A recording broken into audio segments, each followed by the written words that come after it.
তোমার ওই সব ওয়ার্ডে করতেছো না, ওই সবগুলো এক্সেলে আবার রূপান্তর করা লাগবে, এক্সেলে ইয়ে করা লাগবে।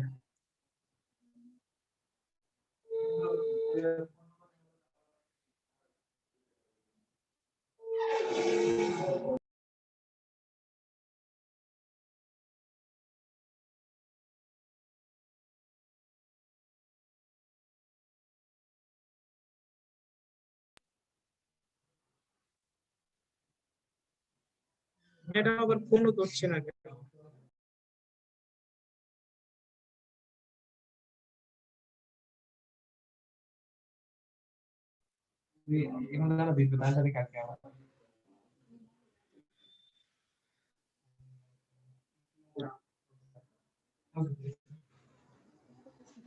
বিসমিল্লাহির রহমানির রহিম।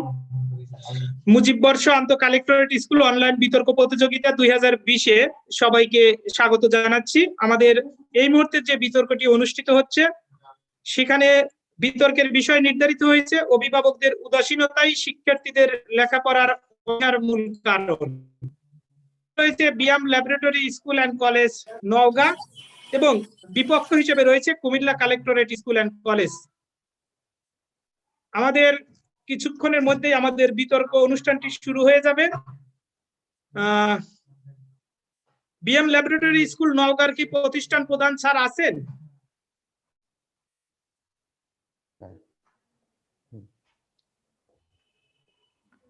BM laboratory school and college Naogaon.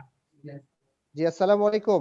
ওয়ালাইকুম আসসালাম। স্যার আপনি সংক্ষেপে একটু 1 মিনিটে সকালবেলার শুভেচ্ছা বাণীটা দিতেন। আচ্ছা, প্রথমেই ধন্যবাদ জানাচ্ছি আমাদের পাবনা সম্মানিত জেলা প্রশাসক মহোদয়কে চমৎকার একটি আয়োজন করার জন্য।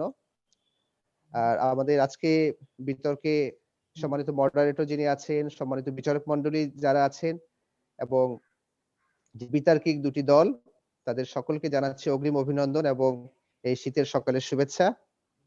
আমরা অত্যন্ত আনন্দিত এবং আমাদের শিক্ষার্থীরা এই করোনা পরিস্থিতির কারণে তারা ঘরে বসেছিল, অন্তত অল্প কিছু স্টুডেন্ট হলেও তারা এই চমৎকার আয়োজনে নিজেদেরকে সম্পৃক্ত করতে পেরেছে এবং তারা অত্যন্ত উৎসাহ এবং উদ্দীপনার মধ্য দিয়ে তারা এই বিতর্কে অংশগ্রহণ করছে। তো এই জন্য আবারও ধন্যবাদ জানাচ্ছি। আর আজকের এই বিতর্ক প্রতিযোগিতা তো অবশ্যই কোনো দল জয়ী হবে, কোনো দল বিজিত হবে। দুই দলকে আমার পক্ষ থেকে শুভেচ্ছা জানাচ্ছি এবং সর্বোপরি আমাদের এই আপনাদের এই প্রতিযোগিতাটি সুষ্ঠু এবং সুন্দরভাবে সফল হোক সে প্রত্যাশা ব্যক্ত করছি। সবাইকে ধন্যবাদ। আসসালামু আলাইকুম। ওয়ালাইকুম আসসালাম। এরপর যে কুমিল্লা কালেক্টরেট স্কুলের প্রতিষ্ঠান প্রধান হিসেবে কেউ আছেন? শিক্ষক প্রতিনিধি হিসেবে, জি, শিক্ষক প্রতিনিধি হিসেবে আমি আছি এবং প্রতিষ্ঠান প্রধান আমাদের সাথে যুক্ত হবেন। জি জি জি, মানে কি স্যারের কি দেরি হবে? না, সমস্যা নাই, আমরা তো আছি। আচ্ছা, আপনি যদি একটু বলতেন কিছু। জি,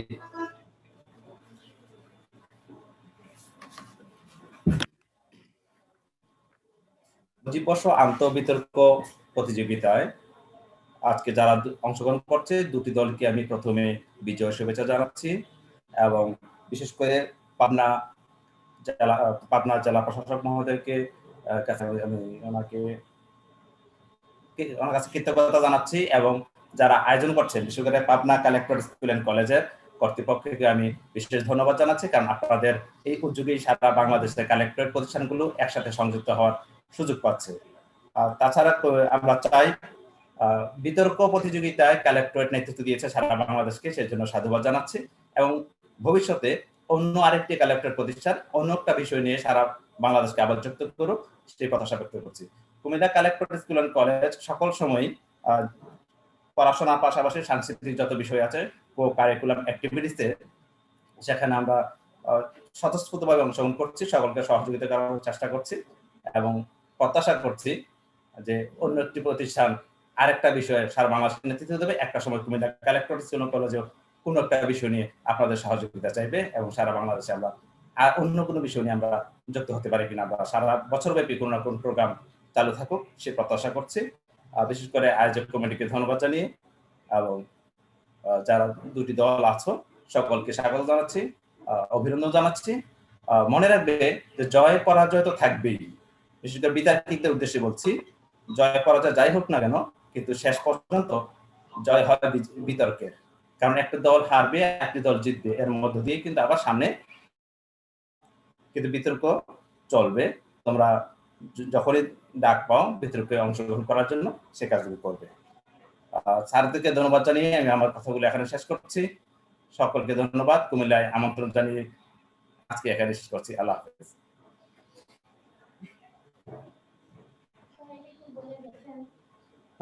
সম্মানিত মডারেটরের দৃষ্টি আকর্ষণ করছি, আমি নওগাঁ বিয়াম স্কুল এন্ড কলেজের প্রিন্সিপাল বলছি। স্যার হ্যালো, আপনি আমাকে একটু শোনা যাচ্ছে? জি জি শোনা যাচ্ছে স্যার, আপনি বলেন। আচ্ছা, আমাদের যিনি দলনেতা ছিলেন, সেই দলনেতার রিলেটিভ মারা যাবার কারণে সে আজকে অনুপস্থিত আছে। তার পরিবর্তে আমাদের অপেক্ষমানে যিনি ছিলেন তিনি আমাদের প্রথম বক্তা হিসেবে আজকে অংশগ্রহণ করবে। তোমার নামটা কি যেন? সুরাইয়া জামান মুন হবে আমাদের প্রথম বক্তা। সুরাইয়া জামান মুন হবে আমাদের প্রথম বক্তা। জি জি স্যার। দ্বিতীয় বক্তা দ্বিতীয় বক্তা হবে মাইশা আরিনা, এবং জাকেরা তাসলিমা হবে আমাদের আজকে দলনেতা। Thank you sir. জি, থ্যাংক ইউ স্যার।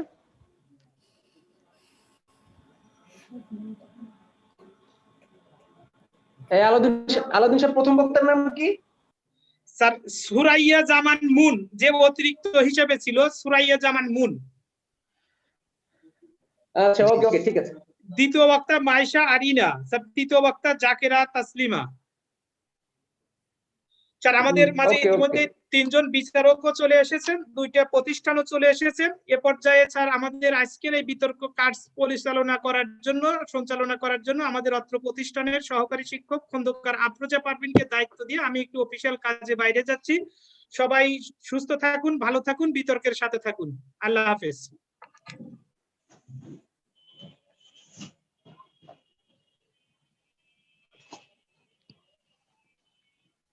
ধন্যবাদ স্যারকে। সুপ্রিয় দর্শক, শুরু করতে যাচ্ছি আন্তঃ কালেক্টরেট স্কুল অনলাইন বিতর্ক প্রতিযোগিতা 2020। সাথে আছি আমি খন্দকার আফরোজা পারভিন, সহকারী শিক্ষক, Pabna collectorate public school and college. যেহেতু আমরা বিতর্ক প্রায় শুরুর দিকে চলে এসেছি, তবে দুটি কথা না বললেই নয়। সেটা হচ্ছে যে আমাদের প্রথমে আমি ধন্যবাদ জানাই আমাদের পাবনা জেলা প্রশাসক এবং জেলা প্রশাসনের সাথে জড়িত সকল কর্মকর্তাদের, যারা আমাদের মানে এই কার্যক্রমের মানে সার্বিক সহযোগিতা করেছেন এবং তারাই আয়োজক কমিটি। এবং আমি আরো সাথে ধন্যবাদ জানাচ্ছি যে আমাদের অধ্যক্ষ মহোদয়কে, যিনি আসলে এই করোনাকালীন পরিস্থিতিতে আমাদের শিক্ষার্থীদের যেভাবে মানে বিভিন্ন কার্যক্রমের মাধ্যমে ব্যস্ত রেখেছেন, এবং তার মাথা থেকে এই চিন্তাধারাগুলোই সবসময় উৎসাহিত হয় কিভাবে শিক্ষার্থীদের মানে তারা মানে আমরা কিভাবে শিক্ষার্থীদের আরো কাছে পৌঁছাতে পারি। এই জন্য আমি স্যারকে বিশেষভাবে ধন্যবাদ জানাচ্ছি। এছাড়া আমাদের মাহমুদুল হক স্যার, যিনি তার অক্লান্ত পরিশ্রম এবং মানে শ্রমের বিনিময়ে, সময়ের বিনিময়ে এই অনুষ্ঠানটি সফল বাস্তবায়নে মানে নিরলস কাজ করে যাচ্ছেন। তো আজকে দুটি দলের মধ্যে বিতর্ক প্রতিযোগিতা অনুষ্ঠিত হচ্ছে, তা হচ্ছে যে পক্ষ দল BIAM laboratory school and college Naogaon এবং বিপক্ষ দল Comilla collectorate school and college. এবং যে বিষয়টি নিয়ে আজকে বিতর্ক প্রতিযোগিতা অনুষ্ঠিত হচ্ছে সেটি হচ্ছে অভিভাবকদের উদাসীনতায় শিক্ষার্থীদের লেখাপড়ায় অনীহার মূল কারণ। সুপ্রিয় দর্শক, আমি প্রথমে পরিচয় করিয়ে দিচ্ছি বিতার্কিকদের সাথে। পক্ষ দল BIAM laboratory school and college Naogaon এর প্রথম বক্তা সুরাইয়া জামান মুন, দ্বিতীয় বক্তা মাইশা আরিনা এবং তাদের দলনেতা জাকেরা তাসলিমা। অপরদিকে বিপক্ষ দল কুমিল্লা কালেক্টরেট স্কুল অ্যান্ড কলেজের প্রথম বক্তা মোসাম্মদ ইরতিজা তাসনিম, দ্বিতীয় বক্তা সিফাত চৌধুরী এবং তৃতীয় বক্তা অর্থাৎ দলনেতা জিহাদ আফসার আদিব। এবারে আমরা পরিচিত হব আজকে আমাদের বিজ্ঞ বিচারক প্যানেলের সাথে। আমাদের বিচার কার্য আজকে সম্পন্ন করবেন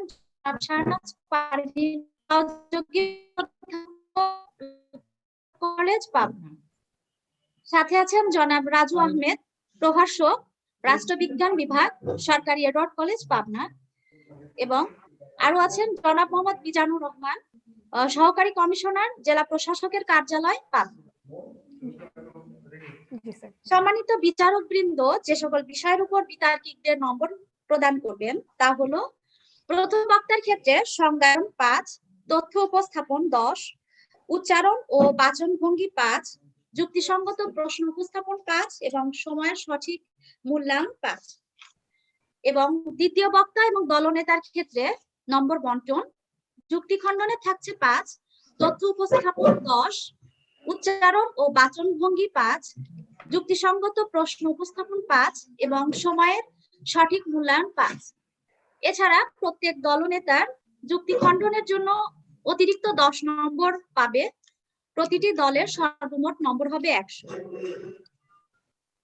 এছাড়া আমি এখন প্রত্যেক দলের প্রথম ও দ্বিতীয় বক্তা বিতর্ক উপস্থাপনের জন্য 4 মিনিট করে সময় পাবেন। 3 মিনিটে সতর্কতা সংকেত এবং 4 মিনিটে চূড়ান্ত সংকেত দেওয়া হবে। প্রত্যেক দলের দলনেতা বক্তব্য উপস্থাপনের জন্য 5 মিনিট করে সময় পাবেন। সেক্ষেত্রে 4 মিনিটে সতর্কতা সংকেত এবং 5 মিনিটে চূড়ান্ত সংকেত দেওয়া হবে। এছাড়া উভয় দলের দলনেতা যুক্তি খণ্ডনের জন্য অতিরিক্ত 2 মিনিট সময় পাবেন। প্রথম মিনিটে সতর্কতা সংকেত এবং দ্বিতীয় মিনিটে চূড়ান্ত সংকেত দেওয়া হবে। এবারে আমি মূল প্রতিযোগিতা শুরু করতে যাচ্ছি। প্রথমেই পক্ষ দল BIAM laboratory school and college, Naogaon এর প্রথম বক্তা সুরাইয়া জামান মুনকে আহ্বান জানাচ্ছি তার বক্তব্য উপস্থাপনের জন্য। সুরাইয়া জামান মুন। ধন্যবাদ আমাকে সুযোগ করে দেওয়ার জন্য। প্রথমেই আমি শুভেচ্ছা ও আমার সালাম জানাচ্ছি মাননীয় মডারেটর, সম্মানিত বিচারক মণ্ডলী, আমার প্রতিপক্ষ দলের বন্ধুগণ এবং আমন্ত্রিত যারা রয়েছেন তাদের সবাইকে। মাননীয় মডারেটর, আজকে আমাদের বিতর্কের বিষয় রয়েছে শিক্ষার্থীদের অভিভাবকের উদাসীনতাই শিক্ষার্থীদের পড়ালেখার অনীহার মূল কারণ। সঙ্গত কারণে আমি এবং আমার দলের সবাই পক্ষে অবস্থান করছি। আজকে যদি আমরা আমাদের বিষয়টি ভালোভাবে লক্ষ্য করি তাহলে আমরা দেখতে পাই অভিভাবক কে। অভিভাবক বলতে আমরা আমাদের পিতামাতাকেই বুঝাই, যাদের তত্ত্বাবধানে আমরা থাকি এবং যারা আমাদের দোষগুণ বিচার করার সম্পূর্ণ অধিকার রাখে। তারপর আসছে উদাসীনতা। উদাসীনতা বলতে আমরা বুঝি কোনো কিছুর প্রতি দায়িত্বশীল ও সচেতন হয়ে না ওঠা। শিক্ষার্থী কারা? শিক্ষার্থী বলতে আমরা বুঝাচ্ছি জন্মলগ্ন থেকে বিশ্ববিদ্যালয়ে অধ্যয়নরত সময় পর্যন্ত যারা শিক্ষা লাভ করছে তাদেরকে আমরা শিক্ষার্থী বুঝাচ্ছি। এবং পড়ালেখার প্রতি শিক্ষার্থীদের উদাসীনতার মূল কারণটা কি? আজকে আমরা পড়ালেখার প্রতি শিক্ষার্থীদের মূল কারণই বলছি অভিভাবকদের উদাসীনতা। মাননীয় মডারেটর, আমরা যদি অভিভাবকের উদাসীনতা লক্ষ্য করি তাহলে একটি শিশুর জন্মলগ্ন থেকে অভিভাবকদের উদাসীনতা লক্ষ্য করা যায়। প্রথমে আসি মাতৃদুগ্ধে। নবজাতকের যেখানে প্রথম অধিকার মায়ের মাতৃদুগ্ধে, সেখানে এখন অনেক নবজাতকে সেটা বাড়ছে না। প্রথম আলোর একটি গড় অনুযায়ী দেখা গিয়েছে 2011 সালে 64%, 2014 সালে 55% এবং 2017 সালে 65% শিশুরা মাতৃদুগ্ধ পান করতে পারছে। যেখানে মাননীয় মডারেটর 35 থেকে 45% শিশুরাই জন্মের পর তাদের প্রথম অধিকার মাতৃদুগ্ধ থেকে বঞ্চিত হচ্ছে, সেখানে অভিভাবকদের উদাসীনতা আছে কি নেই তা বলার অপেক্ষা রাখে না। মাননীয় মডারেটর, তারপর আসছি কি ও কোন কোন কারণে অভিভাবকদের উদাসীনতা শিক্ষার্থীদের অনীহা প্রদর্শন করছে এবং সেগুলো বলছি। প্রথমে আসছে প্রযুক্তি নির্ভরতা, দ্বিতীয়ত কর্মব্যস্ত জীবন, তৃতীয়ত পুঁজিবাদী সমাজ, চতুর্থত পারিবারিক বন্ধন কমে যাওয়া, পঞ্চমত নিঃসঙ্গতা, ষষ্ঠত মাতৃত্ব শাসন এবং সপ্তমত পিতামাতার ইচ্ছার প্রভাব সন্তানের উপর। প্রযুক্তি নির্ভরতার মধ্যে আসছি মাননীয় মডারেটর। প্রযুক্তি নির্ভর এখন আমাদের দেশের সবাই, এবং একটা উন্নতশীল দেশ করতে হলে প্রযুক্তি ব্যবহার করতে হবে। কিন্তু মাননীয় মডারেটর, শিক্ষার্থীর হাতে 14 বছর আগে স্মার্টফোন তুলে দেওয়ার কথা নিষেধাজ্ঞা রয়েছে। একটি শিক্ষার্থী যখন তার সামনে একটি চকচকে স্মার্টফোন পাচ্ছে, যখন সে বিভিন্ন রকমের জিনিস দেখতে পাচ্ছে সেখানে, তখন তার পড়ালেখার প্রতি অনীহা আসবে এবং এটির মূল কারণে আমরা দিচ্ছি প্রত্যক্ষ অপরোক্ষভাবে অভিভাবকদের উদাসীনতা। তারপর আসছে মাননীয় মডারেটর, একটি পুরো পৃথিবীতে পরিসংখ্যানে দেখা গেছে চতুর্থ থেকে পঞ্চম শ্রেণীতে 53%, ষষ্ঠ থেকে অষ্টম শ্রেণীতে 66% এবং নবম থেকে দ্বাদশ শ্রেণী পর্যন্ত 82% শিশুরাই মোবাইল ফোন ব্যবহার করছে। তারপর আছে মাননীয় মডারেটর, কর্মব্যস্ত জীবন ও প্রতিযোগিতা। প্রতিযোগিতাপূর্ণ জীবনে, কর্মব্যস্ত ও প্রতিযোগিতাপূর্ণ জীবনের মধ্যে এখন সবাই এই প্রতিযোগিতায় নেমে পড়েছে। ধনী গরিব নির্বিশেষে সবাই এখন এই প্রতিযোগিতার মধ্যে ছুটছে। এই প্রতিযোগিতার কারণে এখন তারা নিজেদের সময় দিতে পারছে না, এবং তার ফলে ধীরে ধীরে তাদের সন্তানরা বিভিন্ন রকমের অপকর্মে জড়িত হয়ে যাচ্ছে।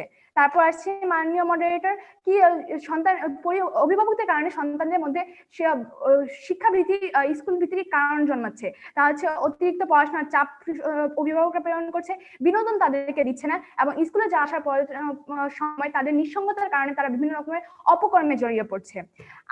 আমরা যদি একটা ছবির কথা বলি, ভারতীয় একটা ছবি, আমার প্রতিপক্ষ দলের বন্ধুরা আপনারা সবাই মনে হয় দেখেছেন থ্রি ইডিয়টস। থ্রি ইডিয়টস এর মধ্যে আমরা দেখি শিক্ষার্থীদের উপর বাবা মায়ের একটি ইচ্ছা যাপন করা, যেখানে তারা শিক্ষার্থীদের সুপ্ত প্রতিভাকে বন্ধ করে দিচ্ছে এবং তাদের উপর নিজেদের ইচ্ছাটা যাপন করছে। আমি আমার প্রতিপক্ষ দলের বন্ধুদের জন্য কয়েকটি প্রশ্ন রেখে দিতে চাই। তথাকথিত আধুনিক আর অভিভাবকদের ইচ্ছা সন্তানের উপর প্রেরণের উপর চাপিয়ে দেওয়া কি শিক্ষার্থীদের পড়াশোনা অনীহার সৃষ্টির কারণ করে না? সময় শেষ। ধন্যবাদ মাননীয় মডারেটর, এবং ধন্যবাদ সবাইকে। ধন্যবাদ মাইশা আরিনাকে। এবারে বিপক্ষ দলের প্রথম বক্তা মোসাম্মদ ইর্তিজা তাসনিমকে তার বক্তব্য উপস্থাপনের জন্য আহ্বান জানাচ্ছি। মোসাম্মদ ইর্তিজা তাসনিম। মাননীয় সভাপতি, আমাদের পক্ষ দলের প্রথম বক্তা বলে গেলেন মোবাইল ফোনের অপকারিতার কথা, কিন্তু মাননীয় সভাপতি এবং প্রতিপক্ষ দল আপনারা হয়তো স্বীকার করতে পারছেন না যে মোবাইল ফোনের যেমন অপকারিতা রয়েছে তেমনি উপকারিতাও রয়েছে। তাই আপনারা উপকারিতাগুলো নিয়ে থাকেন, এই অপকারিতাগুলো আপনার না নিলেই চলে। এবং পক্ষ দলের প্রথম বক্তা যে বলে গেলেন স্কুল ভীতির কথা, এই স্কুল ভীতি মূলত ত্রুটিপূর্ণ শিক্ষা ব্যবস্থার জন্যই দায়ী। এবং থ্রি ইডিয়টস যে ছবির কথা আপনারা বলে গেলেন, সেই ছবিতে যেরকম মা বাবার অবহেলাও আছে, সেভাবে শিক্ষা ব্যবস্থার ত্রুটিও রয়েছে। ধন্যবাদ মাননীয় সভাপতি, বিজ্ঞ বিচারক মন্ডলী এবং যারা শুনছেন। আজকের বিতর্কের বিষয় নির্ধারিত হয়েছে অভিভাবকের উদাসীনতাই শিক্ষার্থীদের লেখাপড়ায় অনীহার মূল কারণ। সঙ্গত কারণে বিষয়টির বিপক্ষে অবস্থান করছি। আজকের বিতর্কের বিষয়টিকে যদি আমরা বিশ্লেষণ করি, তাহলে যে শব্দগুলো আজ সংজ্ঞানের দাবি রাখে সেগুলো হলো অভিভাবক, উদাসীনতা, অনীহা মূল কারণ। অভিভাবক বলতে আমরা বুঝাচ্ছি যিনি বা যারা একজন শিশুর ভরণ পোষণ ও রক্ষণাবেক্ষণের দায়িত্ব নেন, এবং উদাসীনতা হলো অনাগ্রহ, অবহিত না থাকা কিংবা যত্নহীনতা। এবং অনীহা বলতে আমরা বুঝাচ্ছি উৎসাহের অভাব, নিরসতা কিংবা বিমুখতা। এবং মূল কারণ হলো অনেকগুলো কারণের মধ্যে যে কারণটি প্রধান। মাননীয় সভাপতি, আজকে আমরা বিতর্ক করছি শিক্ষার্থীদের লেখাপড়ায় অনীহার মূল কারণ নিয়ে, অর্থাৎ শিক্ষার্থীরা যে লেখাপড়ার প্রতি নিরুৎসাহী, নিরস কিংবা বিমুখ, সেটির পেছনে মূল কারণটি ঠিক কি। আজকের বিতর্কের যে বিষয়, সেখানে বলা হচ্ছে অভিভাবকের উদাসীনতাই, অর্থাৎ ই প্রত্যয়ের মাধ্যমে শুধুমাত্র অভিভাবকের উদাসীনতাকেই দেখানো হচ্ছে, কিন্তু এটি কখনোই বাংলাদেশের প্রেক্ষাপটে একমাত্র কারণ হতে পারে না। কারণ যেখানে শিক্ষার্থীদের লেখাপড়ার অনীহার পেছনে সবচেয়ে গুরুত্বপূর্ণ কারণটি হচ্ছে ত্রুটিপূর্ণ শিক্ষা ব্যবস্থা, অর্থাৎ যে শিক্ষা ব্যবস্থা শিক্ষার গুণগত মান সম্পূর্ণরূপে নিশ্চিত করতে পারে না, সেই শিক্ষা ব্যবস্থাই শিক্ষার্থীদের লেখাপড়ায় অনীহার মূল কারণ। মাননীয় সভাপতি, আমরা আজকে শিক্ষা ব্যবস্থার যে ত্রুটিগুলো নিয়ে আলোচনা করব সেগুলো হলো ফলাফল নির্ভর শিক্ষা ব্যবস্থা, ব্যবহারিক শিক্ষার অপর্যাপ্ততা, শিক্ষকতার মান উন্নয়নের অভাব এবং উচ্চশিক্ষার নাজুক অবস্থা। মাননীয় সভাপতি, বলছি ফলাফল নির্ভর শিক্ষা ব্যবস্থার কথা। কেন একটি শিক্ষা ব্যবস্থায় ফলাফল নির্ভর শিক্ষা শিক্ষার্থীদের লেখাপড়ার অনীহার মূল কারণ? কারণ যেখানে আমাদের দেশে সবাই পরীক্ষার্থী, সবাই সুফলার্থী, সবাই শিক্ষার ফল নগদে লাভ করতে চায়, সেজন্যই পাশের হার বৃদ্ধি পাচ্ছে কিংবা জিপিএ এর হারও বৃদ্ধি পাচ্ছে, কিন্তু শিক্ষার যথাযথ মান নিশ্চিত হচ্ছে না। এবং ঠিক সে কারণে একটি পর্যায়ে গিয়ে শিক্ষার্থীদের মধ্যে লেখাপড়ার প্রতি অনীহা তৈরি হচ্ছে, এবং কারণ তারা শিক্ষার রস কিংবা শিক্ষার যে আনন্দ তা তারা না বুঝে শিক্ষাকে গলাধঃকরণ করার চেষ্টা করছে। তাই শুধুমাত্র অভিভাবকের উদাসীনতাই নয়, বরং ত্রুটিপূর্ণ শিক্ষা ব্যবস্থায় শিক্ষার্থীদের লেখাপড়ার অনীহার মূল কারণ। মাননীয় সভাপতি, বর্তমানে যে অপরিকল্পিত সিলেবাস রয়েছে সেক্ষেত্রে চিন্তা করা হচ্ছে না একজন শিক্ষার্থী কিংবা একজন শিশুর পক্ষে, অর্থাৎ তার বয়স কিংবা মেধা অনুযায়ী সেই জ্ঞানটা পরিপূর্ণরূপে কিংবা যথাযথভাবে অর্জন করা সম্ভব হবে কিনা, কিংবা তার জন্য যে উপযুক্ত পরিবেশ সে জ্ঞান অর্জনের জন্য তাকে আমরা দিতে পারবো কিনা, সেটি চিন্তা না করে একটি অপরিকল্পিত সিলেবাস নির্ধারণ করা হচ্ছে, যার কারণে হয়তো একটি শিশুকে অসংখ্য বইয়ের বোঝা বহন করতে হচ্ছে। ঠিক সে কারণে হয়তো আমাদের আইন করতে হয়েছিল একটি শিক্ষার্থী তার ওজনের 10 ভাগের 1 ভাগ বই বহন করতে পারবে। মাননীয় সভাপতি, আমরা এমন এক শিক্ষা ব্যবস্থায় আছি যেখানে শিক্ষার্থীরা এমন কোনো বই পড়তে চায় না যে বই পড়ে সে পরীক্ষা সরাসরি কোনো নম্বর অর্জন করতে পারবে না। অর্থাৎ প্রচলিত শিক্ষা ব্যবস্থায় শিক্ষার্থীরা পাঠ্য বইয়ের বাইরে সাহিত্য চর্চা কিংবা অজানা কি জানার যে জগৎ রয়েছে সেটি তারা জানতে চায় না। তাই হয়তো এই গতানুগতিক শিক্ষা শিক্ষার্থীদের জন্য আনন্দদায়ক হয় না এবং শিক্ষার্থীদের মনকে উৎসাহিত কিংবা উজ্জীবিত করে না। তাই বলছি ত্রুটিপূর্ণ শিক্ষা ব্যবস্থায় শিক্ষার্থীদের লেখাপড়ার অনীহার মূল কারণ। মাননীয় সভাপতি, এরপর বলছি ত্রুটিপূর্ণ শিক্ষা ব্যবস্থার ব্যবহারিক শিক্ষায় অপর্যাপ্ততা নিয়ে। কারণ বর্তমানে আমাদের শিক্ষা ব্যবস্থা এমন যেখানে আমরা বাস্তব থেকে অর্জিত জ্ঞানটুকু যদি খাতার মধ্যে তুলে ধরি উপযুক্ত সময় বলে ধরা হয় না, কিন্তু যদি আমরা মুখস্থ কিছু তুলে ধরি তাহলে সেটিকে নম্বর উপযুক্ত বলে ধরা হয়। তাই প্রতিপক্ষ আপনারা আমাদের কণ্ঠে কণ্ঠ মিলিয়ে বলুন, অভিভাবকের উদাসীনতাই নয় বরং ত্রুটিপূর্ণ শিক্ষা ব্যবস্থাই শিক্ষার্থীদের লেখাপড়ায় অনীহার মূল কারণ। ধন্যবাদ মাননীয় সভাপতি, ধন্যবাদ সবাইকে। ধন্যবাদ বিপক্ষ দলের প্রথম বক্তা মোসাম্মদ ইর্তিজা তাসলিমকে। এবারে পক্ষ দল BIAM laboratory school and college Naogaon এর দ্বিতীয় বক্তা মাইশা আরিনা মাইশা আরিনাকে আহ্বান জানাচ্ছি তার বিতর্ক উপস্থাপনা। জি, আমাকে কি শোনা যাচ্ছে? হ্যাঁ শোনা যাচ্ছে, তুমি শুরু করো।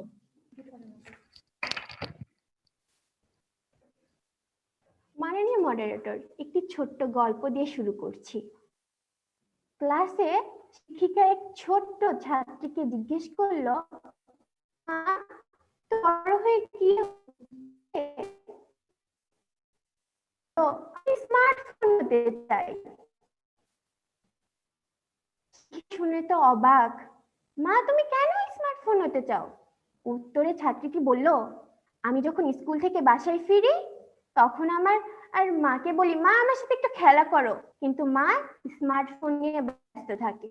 আমি বাবার জন্য অপেক্ষা করি, বাবাও অফিস থেকে এসে স্মার্টফোন নিয়ে ব্যস্ত থাকে। এই জন্য আমি স্মার্টফোন হতে চাই যেন বাবা মা আমাকে নিয়ে ব্যস্ত থাকে। মাননীয় মডারেটর, সম্মানিত বিচারক মণ্ডলী, আমার বিজ্ঞ প্রতিপক্ষ এবং উপস্থিত সকলকে আসসালামু আলাইকুম। আমার বিজ্ঞ প্রতিপক্ষ বলে গেলেন মোবাইলের উপকারিতা নিয়ে। যে জায়গায় আমাদের অভিভাবকরাই উদাসীন স্মার্টফোন ব্যবহারের ক্ষেত্রে, সে জায়গায় মোবাইলের উপকারিতা শিক্ষার্থীরা পাবে কিভাবে? আমাদের এক পরিসংখ্যানে, প্রথম আলোর একটি পরিসংখ্যানে বিল গেটস বলে গিয়েছেন যে 14 বছর পর্যন্ত কোনো মোবাইল ফোন হাতে দেওয়া যাবে না। এক্ষেত্রে কিন্তু আমাদের দেশের সিংহভাগই শিশুরা মোবাইল ফোনের বেশি সময় দখল করে নিয়েছে। তথ্যসূত্র প্রথম আলো 7 নভেম্বর 2020। এবার আমার প্রথম বক্তা বলে গেছেন যে জন্মলগ্ন থেকে অভিভাবকদের উদাসীনতার সৃষ্টি হচ্ছে এর মাতৃদুগ্ধ পানের ক্ষেত্রে। তারপরে আসি শিশুর খাওয়ানোর সময় মোবাইল ফোন, শান্ত রাখার জন্য মোবাইল ফোন। এবং কিন্তু আমরা আগে যখন আমাদের দাদিরা, নানিরা, মারা সবাই কিন্তু আয় আয় টিপ মামা, আয় আয় চাঁদ মামা টিপ দিয়ে যায় এই বলে আমাদের ঘুম পাড়াতো। এক্ষেত্রে নানা রকম গল্প শোনাতো। এক্ষেত্রে আমাদের কল্পনা শক্তি একটা বিকাশ ঘটিত হতো। এই বিকাশের ফলে আমাদের সৃজনশীলতা, বুদ্ধি বাড়তো এবং এভাবে আমাদের পড়ালেখার প্রতি একটি ইচ্ছার সৃষ্টি হতো। কিন্তু এখানে তারা এই মোবাইল ফোন নির্ভর হওয়ার কারণে তারা কিন্তু কোনো কিছুই কল্পনা শক্তি তৈরি করতে পারছে না। তার কারণে কিন্তু তারা মুখস্থ নির্ভর হয়ে যাচ্ছে।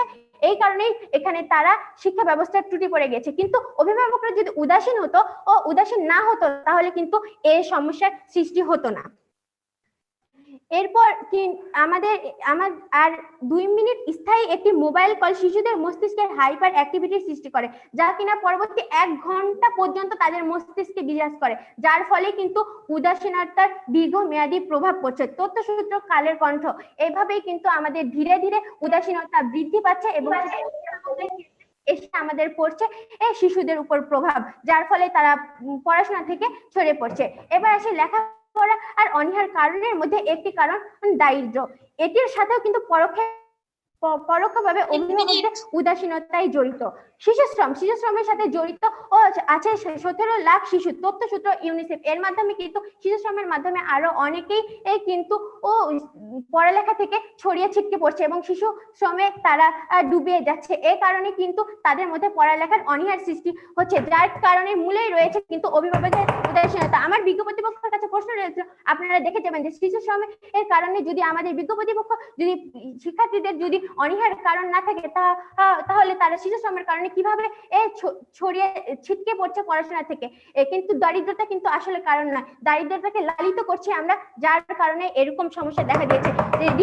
রিক্সা চালক প্যাডেলের সঙ্গেই কিন্তু ঘোরে গণি রাজ্যের 5 ছেলে মেয়ে লেখাপড়ার খরচ, সন্তানের শিক্ষিত করতে সে অদম্য। প্রায় 35 বছর ধরে তিনি প্যাডেল চেপে 2 ছেলেকে করেছেন ইঞ্জিনিয়ার। তথ্যসূত্র 21 TV 31 August 2020। এক্ষেত্রেও কিন্তু আমরা দেখতে পাই একজন দরিদ্র বাবা মা যেখানে সচেতন হয়ে বন্ধুসুলভ আচরণ করে যার সন্তানকে এখানে কিভাবে তাহলে আমরা অন্যান্য শিক্ষার্থীরা পিছিয়ে পড়ছি, এখানে অভিভাবকের উদাসীনতা কি দায় নয়? ধন্যবাদ মডারেটর, ধন্যবাদ সবাইকে। ধন্যবাদ মাইশা আরিনাকে। এবারে বিপক্ষ দলের দ্বিতীয় বক্তা সিফাত চৌধুরী কে আহ্বান জানাচ্ছি তার বক্তব্য উপস্থাপনের জন্য। সিফাত চৌধুরী। ধন্যবাদ মাননীয় সভাপতি, ধন্যবাদ সকলকে। ফিনল্যান্ড কিংবা ইউরোপের শিক্ষা ব্যবস্থা পৃথিবীর অন্যান্য দেশের শিক্ষা ব্যবস্থা থেকে কিছুটা ভিন্ন এবং বেশ কার্যকরী। সেখানকার শিক্ষার্থীদেরকে তাদের নিজের ক্যাম্পাসের পৃথিবীটাকে তাদের সামনে তুলে ধরা হয়। সেখানকার শিক্ষার্থীদের কাছে পড়াশোনা কোনো চাপ কিংবা ভয় ভীতি নয়, বরং লেখাপড়া হলো সেখানে নতুন জগৎকে জানার এক কৌতূহল। যখন উন্নত বিশ্বের শিক্ষা ব্যবস্থার চিত্রটি ঠিক এরকম, তখন বাংলাদেশের শিক্ষা ব্যবস্থা তার বিপরীত চিত্রটি আমরা দেখতে পাই। আর আজ আমরা সে কারণেই বলছি, অভিভাবকদের উদাসীনতায় নয় বরং ত্রুটিপূর্ণ শিক্ষা ব্যবস্থা হয়ে দাঁড়িয়েছে বাংলাদেশের শিক্ষার্থীদের লেখাপড়ার প্রতি অনীহার মূল কারণ। আর যে 4টি বিষয় আমরা আলোকপাত করছি তা হলো ফলাফল নির্ভর শিক্ষা ব্যবস্থা, ব্যবহারিক শিক্ষার অপর্যাপ্ততা, উচ্চশিক্ষার নাজুক অবস্থা, শিক্ষকতার মান উন্নয়নের অভাব। ঠিক সেই উপলব্ধি থেকে হয়তো বহির্বিশ্বের সে উন্নত শিক্ষা ব্যবস্থার আদলে বাংলাদেশ ঠিক সেরকম এক শিক্ষা ব্যবস্থার পরিকল্পনা করছে। বর্তমান শিক্ষামন্ত্রী ডক্টর দীপমণি সেই শিক্ষা ব্যবস্থাটাকে বাস্তবায়নের আশাবাদ ব্যক্ত করেছেন, যার সুফল হয়তো আমরা নিকট ভবিষ্যতে লাভ করব। কিন্তু প্রশ্ন থেকেই যায়, কেন আসছে সেই আমূল পরিবর্তনটি? বাংলাদেশের ত্রুটিপূর্ণ শিক্ষা ব্যবস্থা দূরীকরণ এবং এক ভিন্নধর্মী পদক্ষেপ গ্রহণের মাধ্যমে শিক্ষার্থীদের লেখাপড়ার প্রতি আগ্রহী করে তোলা ও গুণগত শিক্ষার মান বৃদ্ধির লক্ষ্যে আমূল পরিবর্তনটি সংঘটিত হচ্ছে। বাংলাদেশের একটি নির্দিষ্ট স্তর কিংবা প্রাথমিক স্তরের পর শিক্ষার্থীরা স্বাভাবিকভাবে তার শিক্ষক কিংবা শিক্ষা প্রতিষ্ঠানের উপর লেখাপড়ার জন্য নির্ভরশীল হয়ে পড়ে। তখন একজন অভিভাবকের পক্ষে চাইলেও সেই গুরুত্বপূর্ণ ভূমিকাটুকু পালন করা সম্ভব নয়। কেন আমরা বলছি ফলাফল নির্ভর শিক্ষা ব্যবস্থা শিক্ষার্থীদের লেখাপড়ার অনীহা সৃষ্টি করছে? লক্ষ্য করুন মাননীয় সভাপতি, যদিও আজ বাংলাদেশের শিক্ষা ব্যবস্থা সৃজনশীল ভিত্তিক, কিন্তু বর্তমানে সৃজনশীলতার মোড়কে যে মুখস্থ বিদ্যা কিংবা এপ্লাস ভিত্তিক পড়াশোনা চলছে তা নিঃসন্দেহে একটি শিক্ষার্থীর পড়াশোনার প্রতি অনীহা সৃষ্টি করছে। তারপর আমরা বলছি শিক্ষকের মান উন্নয়নের বিষয়টি। বর্তমানে বাংলাদেশের স্কুল কলেজের বেশিরভাগ শিক্ষার্থী গাইড ভিত্তিক কিংবা প্রাইভেট বা কোচিং কেন্দ্রিক লেখাপড়াকে প্রধান হিসেবে বিবেচনা করছে, যা আমাদের দেশের শিক্ষার হার বাড়লেও গুণগত শিক্ষার হারকে বাড়াচ্ছে না। আবার আমরা বলছি বাংলাদেশের অনেক কোমলমতি শিক্ষার্থী স্কুলে যেতে অনীহা প্রকাশ করছে। জাতীয় মানসিক ইনস্টিটিউট এক প্রতিবেদনে বলা হয়েছে, শিক্ষার্থীদের লেখাপড়ার অনীহার কারণ পড়াশোনার অতিরিক্ত চাপ, অধিক হোমওয়ার্ক, প্রতিনিয়ত পরীক্ষা, সামান্য ভুলে সবার সামনে প্রচন্ড তিরস্কার কিংবা অপমান এবং কঠোর পরিবেশ, যা শিশুর সংবেদনশীল মনে পড়াশোনার প্রতি তীব্র অনীহা সৃষ্টি করে। প্রতিপক্ষের প্রথম বক্তা হয়তো ভুলে গেছেন আজকের বিষয়টি। তিনি বারবার বলে গেলেন আজকে শিশুদের খাবারের সময় স্মার্টফোনের বিষয়টি। আজকের বিষয়টি তার নয় প্রতিপক্ষ, বরং আজকের বিষয়টা হচ্ছে লেখাপড়া কেন অনীহা সৃষ্টি করছে। তারপর আমরা বলছি শিক্ষকের প্রতি স্কুল ভিত্তিক প্রিয় শিক্ষকের পরিবর্তন নির্দিষ্ট শিক্ষকের প্রতিভা স্কুল ভিত্তিক আরেকটা অন্যতম বড় কারণ হিসেবে কাজ করছে। এখন চলে যাচ্ছে উচ্চশিক্ষার সেই নাজুক অবস্থাটির দিকে। গবেষণা ভিত্তিক পড়াশোনা বাংলাদেশের শিক্ষার্থীদের লেখাপড়ার প্রতি অনীহার আরেকটি বড় কারণ। জাপানে একটি মাধ্যমিক স্তরের শিক্ষার্থী একটি রোবট তৈরি করতে সক্ষম হয়। একটি রোবট তৈরি করতে সক্ষম হলো বাংলাদেশের বিশ্ববিদ্যালয় পড়ুয়া যদি একজন শিক্ষার্থী একটি রোবট তৈরি করে, তা আমাদের জন্য খুবই আনন্দদায়ক হয়ে পড়ে কিংবা আমাদের জন্য খুবই একটা বড় অর্জন বলে মনে হয়। সেটা আপাতত দৃষ্টিতে একটি বড় অর্জন, কিন্তু অন্যদিকে বিষয়টি উচ্ছ্বসিত হওয়ার মতো কিছু নয়, কারণ এই পর্যায়ে আমাদের সামর্থ্য আরো বড় হওয়া উচিত ছিল। 2020-21 অর্থবছরে চট্টগ্রাম বিশ্ববিদ্যালয়ে যে বাজেট নির্ধারণ করা হয়েছে তার 64.16% ব্যয় হচ্ছে শিক্ষক কর্মচারীদের বেতন ভাতা খাতে। তবে গবেষণা খাতে দেওয়া হয়েছে মাত্র 1.24%, যা বিগত বছরে ছিল 1.24%। এখান থেকে স্পষ্টত বোঝা যায় যে বাংলাদেশের গবেষণা খাতে কতটুকু অনীহা সৃষ্টি হচ্ছে কিংবা কতটুকু অবহেলিত একটি খাত। বিগত বছর স্পেস অ্যান্ড এনভায়রনমেন্ট রিসার্চ সেন্টারের এক তথ্য মতে বিশ্ববিদ্যালয়ের 95% বেশি শিক্ষার্থীর গবেষণা অনীহা রয়েছে। তার কারণ কি? এর মূল কারণ হিসেবে চিহ্নিত করা হয়েছে প্রকৃত শিক্ষার অভাব, গবেষণার অভাব, পরিবেশের অভাব, চাকরির নিয়োগ ব্যবস্থা ইত্যাদি। বর্তমানে শিক্ষার্থীদের কাছে পড়াশোনা হয়ে গেছে একটি নির্দিষ্ট সিলেবাস ভিত্তিক কিছু বিষয়ের উপর জ্ঞান অর্জন, কিন্তু তার বাইরেও যে একটি বিশাল কৌতূহলী জগৎ রয়েছে, সেই জগৎটাকে কজন শিক্ষার্থী বা জানার চেষ্টা করেছে কিংবা সেই জগৎটাকে তার নিজের মতো করে তার নিজের ক্যানভাসের মধ্যে আনতে চেষ্টা করেছে। তার প্রমাণ সম্প্রতি 18 ডিসেম্বর প্রকাশিত বৈশ্বিক জ্ঞান সূচকে 35.9 নম্বর পেয়ে বিশ্বের 139টি দেশের মধ্যে 112তম অবস্থানে বাংলাদেশ। এর দ্বারা স্পষ্ট যে বাংলাদেশ জ্ঞান সূচকে কতটুকু পিছিয়ে আছে মাননীয় সভাপতি, যে দক্ষিণ এশিয়াতে যা বাংলাদেশের অবস্থান সর্বনিম্নে। বর্তমানে প্রেক্ষাপট এমন এক পর্যায়ে দাঁড়িয়েছে যেখানে শিক্ষার্থী কম, সবাই পরীক্ষার্থী, সবার নগদের পরীক্ষা ভালো ফলাফল অর্জন করতে চান। আমরা মাঝে কিছু সংখ্যক পরিবার উদ্দেশ্যে হয়তো শিক্ষার্থীদের লেখাপড়া অনীহার মূল কারণ, কিন্তু ত্রুটিপূর্ণ শিক্ষা ব্যবস্থা আজ আমাদের বাংলাদেশের শিক্ষার্থীদের লেখাপড়ার মূল কারণ হিসেবে দায়ী করা হচ্ছে। ধন্যবাদ মাননীয় সভাপতি, ধন্যবাদ সকলকে। ধন্যবাদ বিপক্ষ দলের তৃতীয় বক্তা সিফাত চৌধুরীকে। এবারে পক্ষ দল BIAM laboratory school and college Naogaon দলনেতা জাকেরা তাসলিমা, তার বক্তব্য উপস্থাপন করবে জাকেরা তাসলিমা। আমাকে কি শুনতে পাচ্ছেন? হ্যাঁ, তোমাকে শোনা যাচ্ছে, তুমি শুরু করো। মাননীয় মডারেটর, সম্মানিত বিচারক মন্ডলী, আমার বিজ্ঞ প্রতিপক্ষ এবং উপস্থিত সকলকে জানাচ্ছি আন্তরিক শুভেচ্ছা ও সালাম। আসসালামু আলাইকুম। তো যুক্তিসঙ্গত কারণে আজকে আমিও আমার দল উক্ত বিষয়ের পক্ষেই অবস্থান করছি। প্রথমেই বলে দিতে চাই, আমার বিপক্ষ দলের প্রথম বক্তা বলে গিয়েছেন যে আমরা অভিভাবকের উদাসীনতাকে নাকি একমাত্র কারণ করছি। আমরা একমাত্র কারণ করছি না, আমরা মূল কারণ বলে যাচ্ছি। এবার আসছি, মা কোচিং এ গেলাম এই বলে কত শিক্ষার্থীরা না বেরিয়ে চলে যাচ্ছে কোচিং এর নামে বেরিয়ে তারা ঘুরে বেড়াচ্ছে, আড্ডা দিচ্ছে।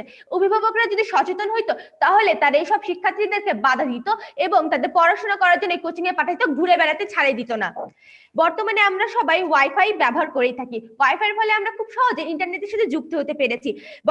আমাদের দেশে 18 বছর কম বয়সী অনেক শিক্ষার্থীরাই হচ্ছে ডিজিটাল টেকনোলজির সাথে যুক্ত রয়েছে। বর্তমান ডিজিটাল টেকনোলজির মাধ্যমে অতিরিক্ত ব্যবহারের ফলে শিক্ষার্থীরা পড়াশোনার আর ইচ্ছা কমে দিচ্ছে। তথ্যসূত্র দৈনিক যুগান্তর 8 ডিসেম্বর 2020। বর্তমানে আমাদের দেশে অনেক তরুণ ও কিশোরী লাইকি টিকটক এসব ব্যবহার করছে।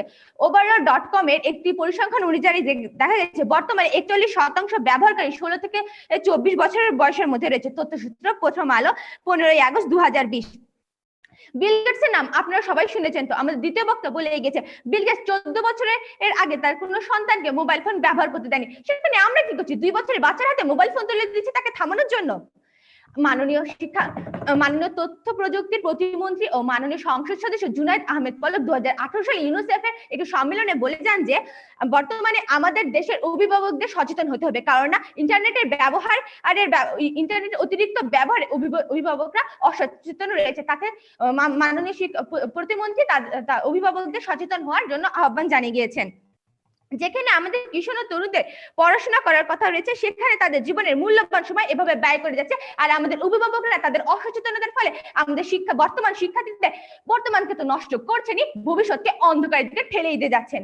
বর্তমানে আমাদের দেশে 90% নারীরা টিভি সিরিয়াল দেখছে, 80% দেখছে স্টার জলসা। তথ্যসূত্র বিবিসি নিউজ 16 জুন। ফলে তারা বাচ্চাদের যথেষ্ট সময় দিতে পারছে না। এমনি কি তার পাশে বসে বাচ্চাটা কি করছে সে ঘা ধরে সেটা দেখতেও ইচ্ছে করছে না। আমাদের দেশের অভিভাবকরা যদি তাদেরকে যথাযথ সময় দিত তাহলে আমাদের দেশে এত সব শিক্ষার্থীরা নিঃসঙ্গতা ও একাকিত্বে ভুগতো না। মাননীয় মডারেটর, এই নিঃসঙ্গতার সঙ্গ করতে তারা কুচিত ভালোবাসায় জড়িয়ে পড়ছে এবং পড়াশোনা থেকে অনীহায় চলে যাচ্ছে। আবার এই নিঃসঙ্গতা ও একাকিত্বের ফলে আমাদের দেশে মাদকাসক্তি একটি বড় কারণ হয়ে দাঁড়িয়েছে প্রতিপক্ষ বন্ধুরা। আর শৈশবে বাবা মা তাদেরকে যথেষ্ট সময় না দেওয়ায় তাদের বিকাশের সমস্যা হয়ে দাঁড়িয়েছে। তথ্যসূত্র প্রথম আলো 22 সেপ্টেম্বর 2013। অভিভাবকরা অনেক সময় নিজেদের দণ্ডে সন্তানদের কথা ভুলেই যান। 2006 থেকে 2009 সালে ঢাকা 2 সিটি কর্পোরেশনে 2309টি তালাক হয়েছে। 2010 থেকে 2014 সালে 3589টি তালাক হয়েছে। তথ্যসূত্র বাংলাদেশ প্রতিদিন 3 আগস্ট 2019। চলতি বছরে মাননীয় মডারেটর 4557টি তালাকের আবেদন করা হয়েছে ঢাকা 2 সিটি কর্পোরেশনে। আমি যদি দেখি পারিবারিক বন্ধনের কারণে পারিবারিক কলহ বিবাহ বিচ্ছেদের ফলে সন্তানদের উপর এক ধরনের মানসিক চাপ সৃষ্টি হয় এবং মানসিক চাপের ফলে তারা একাকিত্ব নিঃসঙ্গতা ভোগ করে এবং তারা মাদকাসক্ত হয়ে পড়ে। তথ্যসূত্র প্রথম আলো 22 সেপ্টেম্বর 2013। মানসিক স্বাস্থ্য জাতীয় মানসিক স্বাস্থ্য ইনস্টিটিউটের এক সমীক্ষায় দেখা গেছে 7 থেকে 12 বছরের মধ্যে 0.2% মাদকাসক্ত, আর 12 থেকে 18 বছরের মধ্যে 0.8% মাদকাসক্ত এবং 18 থেকে 27 বছরের মধ্যে রয়েছে 6.9%। তথ্যসূত্র প্রথম আলো 4 অক্টোবর 2018। ঢাকাতে 36.80% মাদকাসক্ত, কেননা তাদের ওখানে বিবাহ বন্ধন বেশি হয়ে থাকছে। আমার বিজ্ঞপ্তি পক্ষের কাছে আমি প্রশ্ন রেখে যাচ্ছি, কিশোর বয়সে যারা মাদকাসক্ত হয়ে পড়ছে অভিভাবকরা তাদের উদাসীন ছাড়া আর কি কোনো কারণ থাকতে পারে? যদি প্রশ্ন রেখে যাচ্ছি প্রতিবঙ্গবন্ধু, আশা করি আমরা উত্তর পেয়ে যাব। প্রতিপক্ষ বন্ধুরা, আমাদের দেশে যে সচেতন অভিভাবকরা নাই, এটা কিন্তু না। সচেতন অভিভাবকরা আছে, কারণ যারা বেশিরভাগই রয়েছে মধ্যবিত্ত পরিবারের মানুষ। প্রথম আলো 4 জুলাই 2020 প্রকাশিত প্রতিবেদনে আমরা এরকম শত শত শরীফা খাতুন, মাধবী রানী, আবুল হাসান, কাঞ্চিং মার্মা উদাহরণ পেয়ে যেতে পারবো মাননীয় মডারেটর। বর্তমানে আমাদের দেশে এসএসসি পরীক্ষায় 20,47,000 মানুষ এসএসসি পরীক্ষা দিয়েছে, কিন্তু এই 2014 সালে তারাই পিএসসি পরীক্ষা দিয়েছিল, যার সংখ্যা ছিল 30,94,000। 10 লাখের হদিস নাই। কেন হদিস নাই? কারণ অভিভাবকরা তাদের উদাসীনতার ফলে তাদের সন্তানকে সঠিক পথ দেখাতে পারেনি, পরে তাদের সন্তানের পড়াশোনা অন্যায় করেছে এবং ছিটকে পড়ে যাচ্ছে। মডারেটর, আজকে আমার দুঃখের কথা বলতে হচ্ছে, যে বন্ধুর সাথে আমি ছোটবেলায় একসাথে পাড়ায় খেলেছি, আচ্ছা সারাদিন ফ্রি ফায়ার, টিকটক, লাইকের সাথে ঝুলে রয়েছে, রাতের বেলা তার পতিত সেই প্রেমিকার সাথে গল্প করছে, বিশেষ কোন উপলক্ষে টিউশনের টাকা মেরে মাদক সেবন করছে। তার অভিভাবক যদি সচেতন হইতো তাহলে সে স্বল্প স্বল্প মাধ্যম থেকে তার বিরত নিত না। পড়াশোনা আদর্শ পড়াশোনা আসল রসটা বুঝতে পারতো। প্রতিপক্ষ বন্ধুরা, অভিভাবককে অসম্মানায় তাদের সামান্য একটি ভুলকে আপনারা মেনে নিন। আসুন আমরা ভবিষ্যৎকে আজকে তরুণ আগামীর ভবিষ্যৎ গড়তে সহায়তা করুন। ধন্যবাদ মাননীয়, ধন্যবাদ সকলকে। ধন্যবাদ পক্ষ দলের দলনেতা জাকেরা তাসলিমাকে। এবারে বিপক্ষ দল কুমিল্লা কালেক্টরেট স্কুল অ্যান্ড কলেজের দলনেতা জিহাদ আফসার আদিবকে তার বক্তব্য উপস্থাপনের জন্য আহ্বান জানাচ্ছি। ধন্যবাদ মাননীয় সভাপতি এবং ধন্যবাদ সকলকে। আজ যদি আমাদের শিক্ষা ব্যবস্থা আনন্দদায়ক হতো এবং আমাদেরকে বিনোদন দিতে পারতো, তাহলে আমরা মাদকাসক্তি থেকে সরে আসতে পারতাম। কিন্তু যখন আমাদের শিক্ষা ব্যবস্থা আমাদের উপর দিনের পর দিন পরীক্ষার চাপ সৃষ্টি করছে, বইয়ের চাপ সৃষ্টি করছে, লেখাপড়ার চাপ সৃষ্টি করছে, তখন সেই চাপ থেকে আমরা মাদকাসক্তির দিকে ধাবিত হচ্ছে। প্রতিপক্ষের প্রথম বক্তা যে মোবাইল ফোনের অপব্যবহারের কথাটি বলে গেলেন, প্রতিপক্ষ প্রথম বক্তা আপনি লক্ষ্য করুন, আজ যদি মোবাইল ফোন না থাকতো আপনি আজ এই বিতর্ক প্রতিযোগিতায় অংশগ্রহণ করতে পারতেন না। সুতরাং আপনি মোবাইল ফোনের যে খারাপ দিক রয়েছে সেগুলো বাদ রেখে আপনি যদি ভালো দিকগুলোর কথা চিন্তা করেন, তাহলে অনেক ভালো দিক আপনার চোখে উঠে আসবে। আবার প্রতিপক্ষের প্রথম বক্তা 3 ইডিয়টস মুভির যে কথাটি বলে গেলেন, সেখানে আমির খান যখন তার নিজের মন থেকে যে সংজ্ঞানটি শিক্ষকের কাছে তুলে ধরেছিলেন, তখন তাকে যোগ্য মনে করা হয়নি। কিন্তু যখন কিনা ক্লাসের ফার্স্ট বয় বা প্রথম শ্রেণীর প্রথম যে শিক্ষার্থীটি ছিল, যখন কিনা সে মুখস্থ বিদ্যার মাধ্যমে তার সেই সংজ্ঞানটি শিক্ষকের কাছে তুলে ধরেছিল, তখন তাকে যোগ্য মনে করা হয়েছিল। এই ক্ষেত্রে বাস্তব শিক্ষাকে আমাদের ঠিক একইভাবে আমাদের শিক্ষা ব্যবস্থায় বাস্তব শিক্ষাকে অবজ্ঞা করা হচ্ছে। সেখানে একটি শিক্ষার্থীরা যখন সৃজনশীলতা দেখাবে সেটি সুযোগ দেওয়া হচ্ছে না। তারপরও আমাদের শিক্ষা ব্যবস্থাকে বলা হচ্ছে সৃজনশীল শিক্ষা ব্যবস্থা, সেখানে সৃজনশীলতার মোড়কে মুখস্থ বিদ্যাকে মুড়ে দেওয়া হচ্ছে। একটি শিক্ষার্থী তার সৃজনশীলতা প্রকাশ করার কোনো সুযোগই পাচ্ছে না। আবার প্রতিপক্ষ আপনি আবার লক্ষ্য করুন, একটি শিক্ষার্থী কেন মুখস্থ করতে বাধ্য হচ্ছে। আমাদের বর্তমান শিক্ষা ব্যবস্থাকে যদিও সৃজনশীল শিক্ষা ব্যবস্থা বলা হচ্ছে, তবু আমাদের দেশে অনেক শিক্ষক রয়েছেন যারা সেই সৃজনশীলতার কাঠামোটি এখনো ধরতে পারেননি। এবং শিক্ষার্থীরা একটি শিক্ষার্থীকে সেই ছোটবেলা থেকে মুখস্থ প্রবণ হওয়ার জন্য তাকে শিখাচ্ছে, সেটি শিক্ষা প্রতিষ্ঠান হোক এবং মা বাবা হোক। একটি শিক্ষার্থী যখন ছোটবেলা থেকে মুখস্থ প্রবণ হয়ে আসে, তখন হয়তো প্রাথমিক পর্যায় পর্যন্ত সেই শিক্ষার্থীটি মুখস্থ দিয়ে চালিয়ে যেতে পারে, কিন্তু মাধ্যমিকে এসে যখন তার সৃজনশীলতার সাথে পরিচয় ঘটে, তখন সেই মুখস্থ বিদ্যার প্রবণতার কারণে সেই সৃজনশীলতাকে খুব সহজে আত্মস্থ করতে পারে না। ঠিক তখনই আমাদের সেই শিক্ষকরা তাদেরকে উৎসাহ দেয় যে সেই সৃজনশীলতাকে মুখস্থ করতে। এক্ষেত্রে একটি বড় ভূমিকা পালন করে বাজারে প্রকাশিত বিভিন্ন গাইড। আবার প্রতিপক্ষ আজকে আমরা ঝরে পড়া শিক্ষার্থীদের নিয়ে বিতর্ক করতে আসিনি। সেই যে শিক্ষার্থীগুলো ঝরে পড়েছে তারা তো শিক্ষা গ্রহণের সুযোগই পাচ্ছে না, বরং আজকে আমরা বিতর্ক করতে এসেছি সেই সকল শিক্ষার্থীদেরকে নিয়ে যারা কিনা লেখাপড়া করছে এবং সেই লেখাপড়া অনীহা দেখাচ্ছে, এবং সেই অনীহার মূল কারণটিকে নিয়ে আজকে আমরা বিতর্ক করতে এসেছি। প্রতিপক্ষ আজকে আমাদের কোচিং ব্যবসাটি কেন চলছে? আমাদের দেশে অনেক শিক্ষক রয়েছেন যাদের শিক্ষকতার সঠিক যোগ্যতা থাকা সত্ত্বেও তারা বিদ্যালয়ের শ্রেণীকক্ষে শিক্ষকের মাঝে পাঠ্যকে সহজ করে তুলতে পারছে না এবং তাদেরকে বিনোদন দিয়ে জ্ঞানের সমবন্টন করতে পারছে না। এই ক্ষেত্রে শিক্ষক যেভাবে জ্ঞান দানে ব্যর্থ হচ্ছেন, শিক্ষার্থীরাও জ্ঞান অর্জনে ব্যর্থ হচ্ছে। সেই ব্যর্থ অর্জনই তাদেরকে লেখাপড়ার প্রতি অনাগ্রহী করে তুলছে। এবং আমাদের দেশে অনেক শিক্ষক রয়েছেন যারা কিনা শুধুমাত্র তাদের কোচিং ব্যবসাকে চালিয়ে রাখার জন্য তারা সেখানে শ্রেণীকক্ষের শিক্ষার্থীদের মাঝে জ্ঞানের সমবন্টন করছে না। এই ক্ষেত্রে অভিভাবকরা বাধ্য হয়ে হতাশাগ্রস্ত তাদের সন্তানদেরকে একটি নির্দিষ্ট পাঠ্যক্রম সম্পন্ন করার জন্য সেই সকল কোচিং এর কাছে দিচ্ছে যারা তারা সেই নির্দিষ্ট পাঠ্যক্রম সম্পন্ন করে A+ পেতে পারে। আবার প্রতিপক্ষ এবার বলছে আমাদের দেশে হাতে কলমের শিক্ষার যে অপর্যাপ্ততা রয়েছে, সরকার কর্তৃক সকল শিক্ষা প্রতিষ্ঠানে ল্যাব ও বিজ্ঞানাগার স্থাপনের নির্দেশনা দেওয়া হলো। আজ শহরে কয়েকটি নামি দামি বিদ্যালয় ছাড়া অন্যান্য বিদ্যালয়ে এই ল্যাব ও বিজ্ঞানাগার খুঁজে পাওয়া খুবই ভার। যদি থেকেও থাকে তাহলে সেখানে শিক্ষার্থীদেরকে হাতে কলমে শিক্ষা দেওয়ার জন্য একজন গুণগত মানসম্পন্ন শিক্ষকের অপর্যাপ্ততা রয়েছে। আবার আমাদের বর্তমান পাঠ্যপুস্তকগুলোতে ব্যবহারিক শিক্ষাগুলোকে সেখানে তাত্ত্বিক শিক্ষার মাধ্যমে তুলে ধরা হয়েছে এবং সরকার কর্তৃক শারীরিক শিক্ষা এবং কর্মজীবনমুখী শিক্ষার মতো আনন্দদায়ক ব্যবহারিক শিক্ষামূলক বইগুলো শিক্ষার্থীদের হাতে তুলে দেওয়া হলেও আজ A+ এর পিছনে ছুটতে গিয়ে সেগুলোর আর চর্চা হচ্ছে না। এর ফলে শিক্ষার্থীরা দিনে দিনে সেই ব্যবহারিক শিক্ষা থেকে সরে আসছে এবং ব্যবহারিক শিক্ষার মাধ্যমে লেখাপড়ার যে আনন্দ সেটি তারা খুঁজে পেতে পারছে না। এবার বলছি বাংলাদেশের নাজুক উচ্চশিক্ষার ব্যাপারে। যেখানে পাশ্চাত্যে উচ্চশিক্ষার ক্ষেত্রে একটি শিক্ষার্থীকে তার যোগ্যতা অনুযায়ী তার মেধা অনুযায়ী বিষয় নির্বাচন করতে দেওয়া হয়, সেখানে আমাদের দেশে একটি শিক্ষার্থীকে পরীক্ষা প্রাপ্ত নম্বর অনুযায়ী তাকে বিষয় নির্বাচন করতে দেওয়া হয়। ব্যাপারটি হচ্ছে এরকম যে একটি শিক্ষার্থী পদার্থ বিজ্ঞানের 40-এর মধ্যে পেল 35 এবং আনুষঙ্গিক বিষয়ে প্রাপ্ত নম্বরে তার মোট নম্বর দাঁড়ালো 100-তে মাত্র 45। অন্য একটি শিক্ষার্থী যে কিনা পদার্থ বিজ্ঞানে পেল 40-এর মধ্যে মাত্র 15 কিন্তু আনুষঙ্গিক বিষয়ে সম্পূর্ণ নম্বর পেয়ে তার মোট নম্বর দাঁড়ালো 75।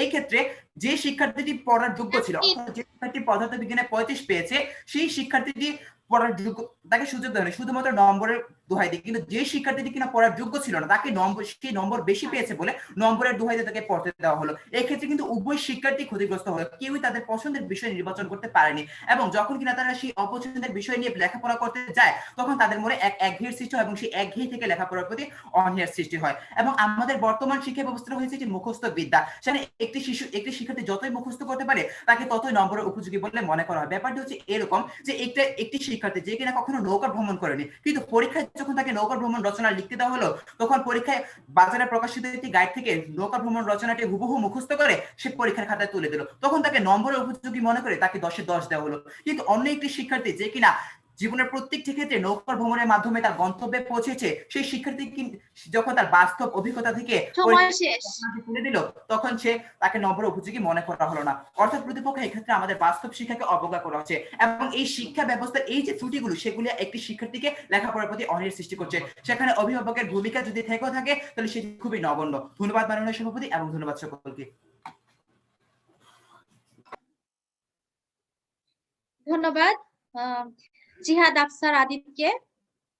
এবারে আমাদের প্রথম পর্বের বিতর্কের পালা শেষ হলো। এবারে যুক্তি খণ্ডন করতে আসছে পক্ষ দলের দলনেতা BIAM laboratory school and college Naogaon Zakera তাসলিমাকে তার যুক্তি খণ্ডনের জন্য আহ্বান জানাচ্ছি। ধন্যবাদ মাননীয় মডারেটর, ধন্যবাদ বিচারক মণ্ডলী। প্রথমে বলতে চাই শিক্ষার্থীদের শিক্ষার প্রতি অনীহার অনেক কারণ আছে, সেটাও আমরা স্বীকার করছি, দ্বিমত দিচ্ছি না, কিন্তু মূল কারণ আমরা অভিভাবকদের উদাসীনতাকেই বলে যাচ্ছি। প্রযুক্তির ব্যবহারে আমাদের কোনো আপত্তি নাই, মোবাইল ফোন ব্যবহারে আমাদের আপত্তি নাই, আপত্তি হলো কোথায়? আপত্তি হচ্ছে আমাদের প্রযুক্তির নিয়ন্ত্রণহীন ব্যবহারেই। শিক্ষা ব্যবস্থার ত্রুটির কথা বলেছেন, শিক্ষা ব্যবস্থাকে আকর্ষণীয় করার দায়িত্ব কিন্তু অভিভাবকদের। সৃজনশীল বর্তমানে আমাদের শিক্ষা ব্যবস্থা সৃজনশীল যুক্ত। আমাদের অভিভাবকরা যদি আমাদের গাইড বই হাতে তুলে না দেয় তাহলে আমরা কিভাবে গাইড বই পাবো?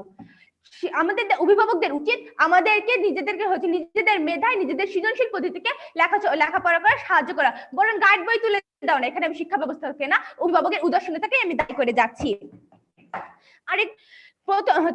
প্রথমে আমরা প্রথম শিক্ষা পাচ্ছি বাবা মার কাছ থেকে। যদি বাবা মা উদাসীন না হইতো তাহলে তারা টিউটরের কাছে তুলে দিত না প্রথম হাতের লেখা। বর্তমানে আমরা দেখে পাবো অনেকেই তার হাতের লেখা শেখার জন্য টিউটরের কাছে তুলে দিচ্ছে। প্রাথমিক স্তরে যোগ্যতা ভিত্তিক মুখস্থ ভিত্তিক নয়। আমার বিজ্ঞ প্রতিপক্ষ মনে করেন শিক্ষা ব্যবস্থা আমার মনে হয় আমার বিজ্ঞ প্রতিপক্ষ শিক্ষা ব্যবস্থার ব্যাপারে পুরোপুরি অজ্ঞ। এক কথা বলে যেতে গাছ সৃষ্টি হয় বীজের মাধ্যমে। গাছের অনেক অংশ রয়েছে, ডাল পাতা ছাল সবকিছুই মানছি, ঠিক তেমনি পড়াশোনা অনীহারও অনেক কারণ রয়েছে মানছি, কিন্তু পড়াশোনা অনীহারও মূল কারণ রয়েছে পড়াশোনা অনীহারও মূল কারণ রয়েছে অভিভাবকের উদাসীনতায়। যেমন কিনা গাছের সৃষ্টি হয় বিচার থেকে, সেমনি যদি অভিভাবকের উদাসীনতা না থাকতো তাহলে পড়াশোনার এত অনীহার সৃষ্টি হতো না মাননীয় বিচারক মন্ডলী।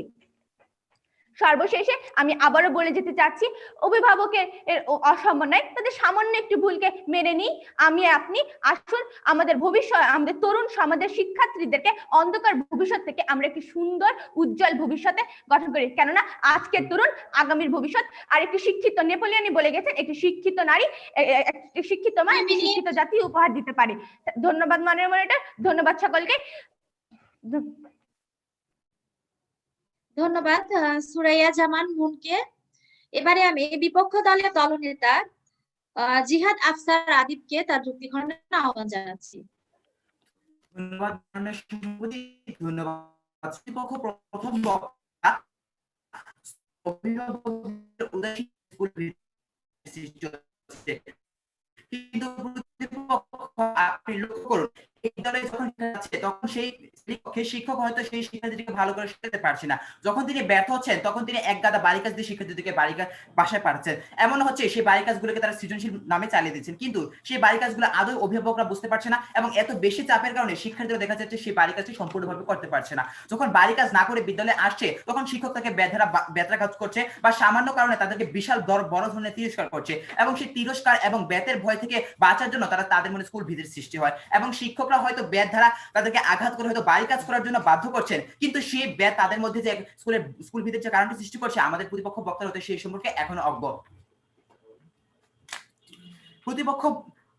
প্রতিপক্ষ তৃতীয় বক্তা তার যুক্তি খণ্ডন পর্বে বই গাইডের যে কথাটি বলে গেলেন, প্রতিপক্ষ আমাদের বিদ্যালয়গুলো আজ এরকম হয়ে গেছে যে বইয়ের ভাষায় না লেখলে তাকে সঠিকভাবে নম্বর দেওয়া হয় না, তখন শিক্ষার্থীরা বাধ্য হয়ে, এবং বিদ্যালয়গুলো এমন হয়ে গেছে যে তারা শিক্ষার্থীদেরকে নির্দিষ্ট করে যে তুমি এই গাইডটি কিনবে, এই গাইড থেকে পড়লে তোমার সব প্রশ্ন পরীক্ষায় কমন আসবে, এবং ঠিক তখনই শিক্ষার্থীরা বাধ্য হয়ে এবং অভিভাবকরা বাধ্য হয়ে তাদের হাতে গাইড তুলে দেন।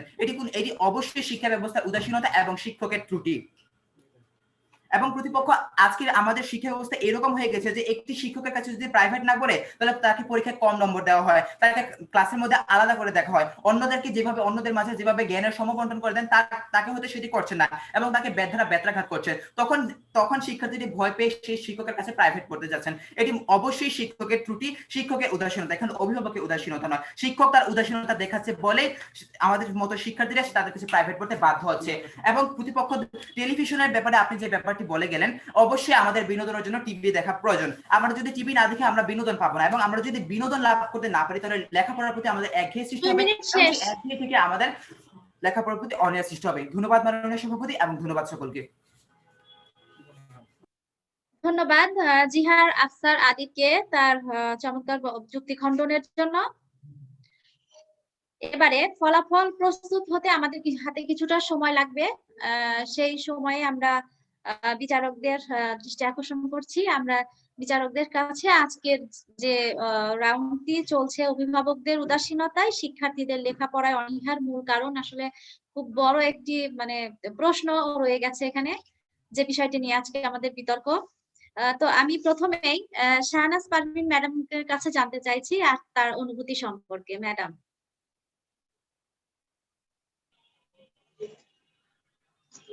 আসসালামু আলাইকুম। প্রথমেই ধন্যবাদ জানাই আমাদের জেলা প্রশাসক মহোদয় এবং পাবনা কালেক্টর পাবলিক স্কুল কলেজের অধ্যক্ষ স্যারকে। উনি আমারও স্যার, ওনার এরকম একটা মহৎ উদ্যোগের জন্য এত সুন্দর একটা বিতর্ক প্রতিযোগিতা আমরা মুজিব বর্ষ উপলক্ষে দেখতে পারলাম। আজকে বিতর্ক প্রতিযোগিতার এটা প্রথম রাউন্ড না, অতএব ওদের আরেকটু সচেতন হওয়া উচিত ছিল।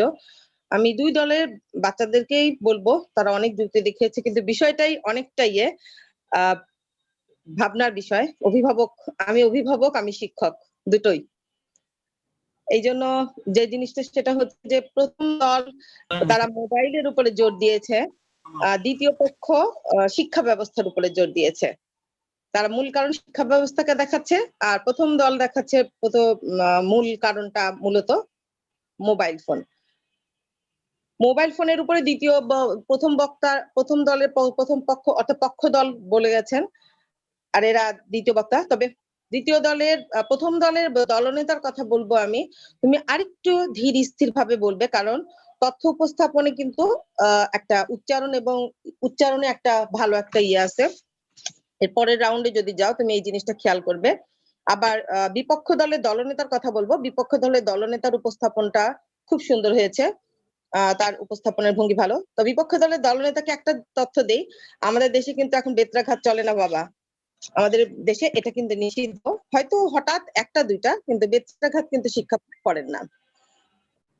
তারপরে বলবো দুই দলই ভালো করেছো, পরের রাউন্ডে উত্তীর্ণ হবে, তারা আরো ভালো করবে এবং তোমরা তোমাদের সর্বোচ্চ ইয়েটা দিবা। দুই দলের দুইটা স্কুলে শিক্ষকদের প্রতি রইল আমার অনেক শুভকামনা, তারা অনেক পরিশ্রম করেছে তাদের বাচ্চাদের জন্য। আমি চাই তোমরা আগামী ভবিষ্যতের জন্য আরো ভালো করো, আগামীতে ভবিষ্যতে তোমরা আরো ভালো করো, আরো একটা পর্যায়ে চলে যাও, আমাদের জাতীয় পর্যায়ে তোমরা যাও, এটা আমরা দেখতে চাই। সবাইকে শুভকামনা জানাচ্ছি, ধন্যবাদ সবাইকে। ধন্যবাদ ম্যাডামকে আমাদের বিতার্কিকদের উদ্দেশ্যে এত সুন্দর বলার জন্য। এবারে আমি জনাব রাজু আহমেদ স্যারকে একটু অনুরোধ জানাচ্ছি যে আপনি আপনার যে আজকের অনুভূতি মানে তাদের বিতর্ক দেখে একটু ব্যক্ত করুন আমাদের সামনে। রাজু। জি, শুনতে পাচ্ছি। ধন্যবাদ মাননীয় মডারেটর। আজকের এই বিতর্ক প্রতিযোগিতার সভাপতি, বিজ্ঞ বিচারক মন্ডলী এবং যারা সংযুক্ত হয়েছেন বিতার্কিক বন্ধুরা, সবাইকে শুভ সকাল জানাচ্ছি। চমৎকার একটি প্রাণবন্ত বিতর্ক উপভোগ করলাম। শ্রদ্ধাভাজন ম্যাডাম শাহনাজ পারভীন চমৎকার ভাবে বলে গেছেন বিতার্কিকদের আজকের পর্বের যে বিষয়গুলো। আমি একটু আমার মতো করে একটু বলার চেষ্টা করছি। সেটা হচ্ছে যে মোটামুটি সব বিষয়ে ভালো লেগেছে। এর বাইরে বিচারকের জায়গা থেকে আমার কাছে যে জিনিসগুলো আরেকটু বেশি করে আসলে ভালো হতো বলে মনে করি, সেগুলো আমি একটু বলার চেষ্টা করছি খুব সংক্ষেপে। পক্ষ দলের প্রথম বক্তা তিনি তার বক্তৃতা উপস্থাপন করতে চেয়ে বলেছেন যে প্রথম আলোর গড় অনুযায়ী মোবাইল ফোন ব্যবহারের একটি শ্রেণীভিত্তিক পরিসংখ্যান তিনি দিয়েছেন। এটা কি প্রথম আলোর গড় অনুযায়ী এই শব্দটা যদি না বলে তিনি যদি প্রথম আলোর পরিসংখ্যান অনুযায়ী বা তথ্য অনুযায়ী, সেটা ভালো হতো। আর সেটা আমি ধরে নিচ্ছি সেটা অনিচ্ছাকৃত ভাবে হয় অনেক সময়, তো এটা না আসলে ভালো হয়। আরেকটি তিনি হচ্ছে ওই যে বিদ্যালয়ের শ্রেণীভিত্তিক যে পরিসংখ্যান দিয়েছেন মোবাইল ফোন ব্যবহারের, সেখানে তিনি যে পরিসংখ্যান দিয়েছেন সেটার উৎসের কথা তিনি বলেননি। একটা ক্ষেত্রে তিনি হচ্ছে উৎস না বলে গড় বলেছেন, আরেকটা তিনি পরিসংখ্যা দিয়েছেন কিন্তু সেটার উৎস বলেননি। এই দুটো জিনিস না আসলে ভালো হতো। দ্বিতীয় বক্তা বিল গেটস এর উদাহরণ দিয়ে বলেছেন যে 14 বছরের নিচে হচ্ছে তিনি নিরুৎসাহিত করছেন মোবাইল ফোন ব্যবহারের, কিন্তু আমরা দেখতে পাচ্ছি যে এখন এই বিতর্কটা আবার নতুন করে হওয়া দরকার যে আসলে কোনটা সঠিক। কারণ আমরা এখন দেখছি যে প্যান্ডেমিকের মধ্যে আমাদের শিশু শ্রেণী হতে সবাই আমরা হচ্ছে মুঠোফোন নির্ভর, তাহলে সেটা কি এই চিন্তাগুলো আবার নতুন করে হওয়া উচিত না, সেটা নিয়েও বোধহয় একটা বিতর্ক হতে পারে, সেটা আমি সেটা বলতেই পারি। তারপরে হচ্ছে তার দ্বিতীয় বক্তা গল্পটা আমার ভালো লেগেছে যে আমি যদি স্মার্টফোন হই তাহলে বাবা মার আদর পাবো, এটা আমাদেরকে আনন্দ দিয়েছে, উপভোগ করেছে এবং বিতর্ককে প্রাণবন্ত করেছে, এটা ভালো লেগেছে। তৃতীয় বক্তার ক্ষেত্রে আমি বলবো একটু দৃষ্টি আকর্ষণ করবো পক্ষ দলের তৃতীয় বক্তা, তিনি উচ্চারণের ক্ষেত্রে তাকে আরো বেশি মনোযোগী হতে হবে। আমি যদি কোট করি, তিনি বলছেন যে কোচিং এ পাঠাই তো বাবা মা কোচিং এ পাঠাইছে, কোচিং এ পাঠাইয়া আমি কোচিং না করে বেড়াইছি, এই ধরনের শব্দ তিনি বলেছেন। এটা আমার মনে হয় যে পাঠাইতো, বেড়াইতো, সচেতন হইতো, এই শব্দগুলো বিতর্কের ক্ষেত্রে আমার মনে হয় যে উচ্চারণ আমরা যারা বিতর্ক করি, বিতর্কের আন্দোলনের সাথে যুক্ত, আমাদের এই জায়গায় আরো বেশি মনোযোগী হতে হবে। ভারতীয় আকাশ সংস্কৃতির কথা বলেছেন, তার বক্তব্য উপস্থাপন করতে যে ভালো লেগেছে। আর হচ্ছে যুক্তি খণ্ডন করতে যে তিনি একটি প্রসঙ্গ তুলেছেন যে শিক্ষাকে আকর্ষণীয় করার দায়িত্ব তিনি অভিভাবকের হাতে তুলে দিয়েছেন। তো এটা আমরা যদি রাষ্ট্রের যারা নীতি নির্ধারক তাদেরকেও যদি অভিভাবক ভাবি তাহলে হয়তো এই বক্তব্যটা ঠিক আছে, কিন্তু আমার মনে হয় যে পক্ষ দলের দলনেতা অভিভাবক বলতে তিনি তার যে সংজ্ঞায়নে, তার দলের প্রথম বক্তা যে সংজ্ঞায়ন করে গেছেন অভিভাবক বোঝাতে তার দল কি বোঝাবে সেটা হয়তো মা বাবা শিক্ষক তাদেরকে বুঝিয়েছেন। তো আমার মনে হয় যে শিক্ষাকে আকর্ষণীয় করার দায়িত্ব মোটা দাগে অভিভাবকদের উপরে না। তো আমার মনে হয় এই পক্ষ দলের যারা বিতার্কিক তাদের যে শিক্ষকরা আছেন এই বিষয়গুলো আরেকটি প্রস্তুতির ক্ষেত্রে এই বিষয়গুলো লক্ষ্য রাখলে বিতর্ক আরো বেশি প্রাণবন্ত হবে। আমি বিপক্ষ দলে চলে যাই খুবই সংক্ষেপে। তিনি হচ্ছে পক্ষ দলের সবাই মোটামুটি তাদের যে মূল বক্তব্য ত্রুটিপূর্ণ শিক্ষা ব্যবস্থাকে দায়ী করছেন শিক্ষার্থীদের পড়ালেখার অনিয়ার ক্ষেত্রে, সেইটাকে তারা হচ্ছে স্তম্ভ ধরে তারা বক্তব্য দেওয়ার চেষ্টা করেছেন। তার অপরিকল্পিত সিলেবাসের কথা বলেছেন। এই শব্দটা আমার কাছে একটুখানি আমার কেমন যেন লেগেছে, অপরিকল্পিত সিলেবাস, তাই না? অর্থাৎ আমাদের পাঠ্যক্রম তৈরির ক্ষেত্রে আমাদের আরো বেশি যুগ উপযোগী হতে হবে। আমরা যদি চিন্তাটা এভাবে করি তাহলে সেটা মনে হয় একটু ভালো লাগবে। দ্বিতীয় বক্তা বলেছেন উচ্চশিক্ষা নাজুক অবস্থা। এখন আমরা আজকে যে বিতর্ক করছি যে বিষয়ের মধ্যে যদি থাকি তাহলে শিক্ষার্থীদের যে লেখাপড়ার অনিয়া সেটা আমরা সাধারণভাবে এটা ধরে নিচ্ছি যে প্রাথমিক স্তরে বা মাধ্যমিক স্তরে বা উচ্চ মাধ্যমিক স্তরে যে ঝরে পড়া বা শিক্ষার্থীদের হচ্ছে পড়ালেখার প্রতি অনীহা এই জায়গায় যদি থাকি তাহলে উচ্চশিক্ষাটা বোধহয় একটু না আসলেও পারতো, বা আসলেও খুব অল্পভাবে আসলে ভালো হতো। উচ্চশিক্ষার নাজুক অবস্থা মনে হয় আমরা ওই পর্যন্ত যেতে পারছি না। তো তার আগে আমাদের কিন্তু সমস্যাটা রয়ে গেছে। অর্থাৎ শুরুতে প্রাথমিক স্তরে মাধ্যমিক স্তরে কিন্তু সমস্যাগুলো রয়ে গেছে শিক্ষার্থীদের পড়ালেখা অনীহার ক্ষেত্রে। একটা প্রসঙ্গে এসছে, আমার শিক্ষার্থী বিতার্কিক বন্ধুরা সবাই 3 ইডিয়টস এর গল্প বলেছেন এবং আমি দেখলাম যে পক্ষ বিতর্ক বিপক্ষের উভয় দলের বক্তারাই 3 ইডিয়টস উপভোগ করেছেন এবং তারা এই বিষয়টা ভালোভাবে জানেন। কিন্তু আমি খুব খুশি হতাম যদি বাংলাদেশের কোনো হলো প্রামাণ্য চিত্র এখানে উদাহরণ হিসেবে আসতো। ঠিক আছে, আমরা দীপুন নাম্বার 2 কথা বলতে পারতাম, আমরা আমার বন্ধু রাশিদের কথা বলতে পারতাম, সেখানেও কিন্তু শিশুদের প্রতিভা এবং তাদের যে আগ্রহ থাকলে তারাও যে হচ্ছে দায়িত্ব নিতে পারে, তারা মুক্তিযুদ্ধ করতে পারে, সেই বিষয়গুলো আমাদের চলচ্চিত্রে এগুলো আসছে। আমরা একদিকে ভারতীয় আঁকা সংস্কৃতির কথা বলছি, আবার উদাহরণ হিসেবে ভারতীয় হচ্ছে আমরা নিয়ে আসছি, উদাহরণ হিসেবে ভারতীয় চলচ্চিত্রকে আমরা নিয়ে আসতে পারবো না তা না, তবে দেশীয় উপাদান আসলে আরো বেশি উপভোগ্য হবে। মোটামুটি এতটুকুই। তৃতীয় বক্তা দলনেতা শিক্ষার বাণিজ্যিকরণের কথা বলেছেন, মুখস্থ বিদ্যার কথা বলেছেন, সবগুলো ঠিক আছে। আমরা ফলাফলের অপেক্ষায় আছি। সবাইকে ধন্যবাদ জানিয়ে আমার সংক্ষিপ্ত কথা বলা শেষ করছি। সকল বিতার্কিক বন্ধুকে আমার শুভেচ্ছা। ধন্যবাদ। ধন্যবাদ স্যারকে তার সাধারণ শিক্ষার্থীদের জন্য কিছু দৃষ্টান্তমূলক কথা বলার জন্য, যেগুলো আসলে ওদের জন্য খুবই জরুরি। যারা বিতর্ক করছে তাদের সবসময় শিখছে, আমরা শিখছি। তো আপনাদের এই উপদেশগুলো পেলে আমরা আরো বেশি সমৃদ্ধ হব। তো ফলাফল আসলে কিছুটা আমাদের দেরি আছে, মনে হয় কিছু আরো 2-4 মিনিট সময় লাগবে। তো এর মধ্যে আমরা দেখি যে আমাদের দ্বিতীয় রাউন্ডে যে বিতর্কটি হবে সেটি হচ্ছে পক্ষ দলে থাকবে BIAM model school and college Bogura এবং রিভারভিউ কালেক্টরেট স্কুল রাজশাহী। যুক্ত হয়েছে? জি ম্যাডাম, আমরা যুক্ত হয়েছি। রিভারভিউ কালেক্টরেট স্কুল রাজশাহী কি আছে না?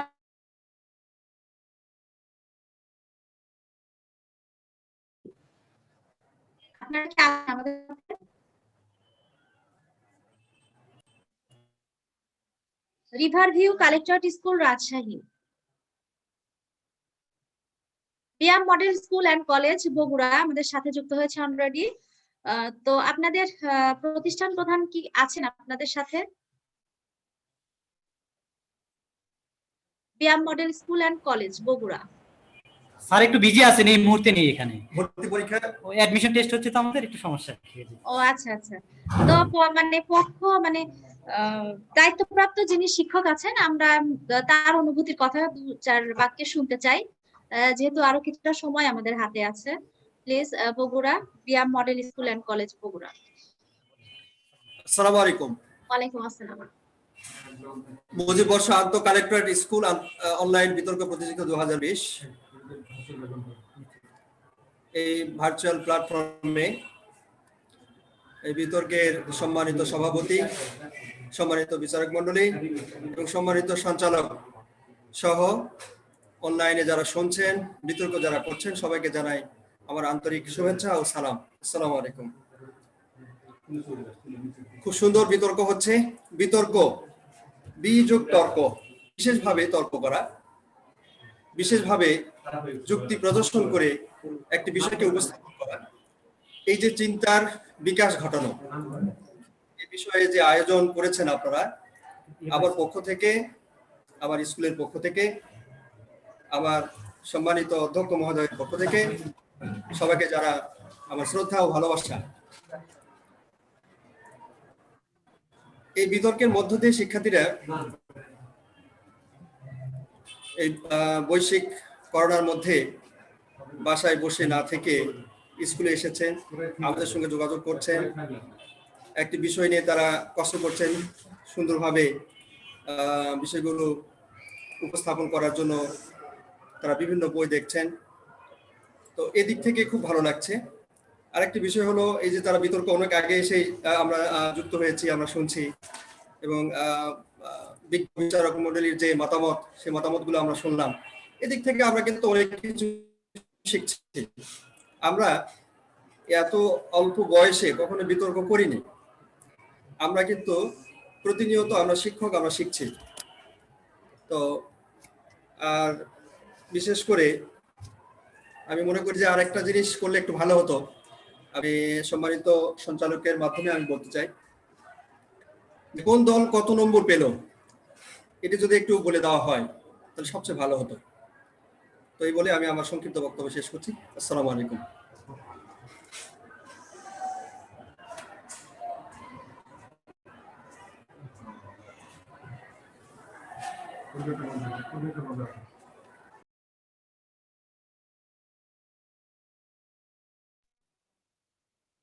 ধন্যবাদ স্যারকে। ইতিমধ্যে ফলাফল আমাদের হাতে এসে পৌঁছেছে। তো ফলাফল ঘোষণার আগে আমি Riverview collectorate school Rajshahi join করেছেন কিনা দেখতে পাচ্ছি না। রিভারভিউ কালেক্টরেট স্কুল রাজশাহী, আপনারা কি যুক্ত হতে পেরেছেন?